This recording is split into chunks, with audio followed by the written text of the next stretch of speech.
बिस्मिल्लाहिर्रहमानिर्रहीम। कल सदर जलालपुर थाने की हदूद में एक बहुत ही अफसोसनाक वाक़या पेश आया। नज़ीर हुसैन नाम का एक शहरी है जिसको 20 से 25 लोगों ने पकड़ के मारा। उसकी मूछें जो हैं उनको मोड़ दी गई और नहायत ही गैर इंसानी उसके साथ सलूक किया गया। वो वीडियो जो है वो मुख्तलिफ सोशल मीडिया के प्लेटफॉर्म्स पर वायरल हुई। पुलिस ने उस पर फौरी एक्शन लेते हुए उसके अंदर जो मरकजी किरदार थे, जिनमें अजमल और अल्ताफ नाम के दो मरकजी किरदार थे, उनको गिरफ्तार किया और रेलेवेंट सेक्शंस के अंदर पर्चा जो है वो फौरन दर्ज किया गया।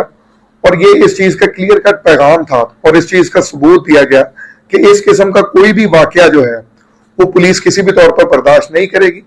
पुलिस क्योंकि रियासत की नुमाइंदा होती है, state with in a state का जो कॉन्सेप्ट है उसको किसी भी सूरत में वायलेट, उसको किसी भी सूरत में बर्दाश्त नहीं किया जाएगा। ये वाकया कुछ इस किस्म का हुआ कि एक बंदे के खिलाफ खुद से कुछ लोगों ने अपने तौर पर इंसाफ के तकाजों को पूरा करने के लिए उसके साथ इस किस्म का सलूक किया और कानून की गिरफ्त को, कानून को अपने हाथ में लेने की कोशिश की, जिसपे फौरन कानून की रियासती मशीनरी जो है वो हरकत में आई और उन लोगों को गिरफ्तार किया गया। उसके अलावा जो मजीद भी उसके अंदर नामालूम है उनको भी आइडेंटिफाई किया जा रहा है और जो उसके अंदर नामजद लोग हैं उनकी गिरफ्तारी के लिए भी रेड्स किए जा रहे हैं। जो दो इसके अंदर मरकजी मुलजिम थे, अजमल और अल्ताफ, उनको गिरफ्तार कर लिया गया।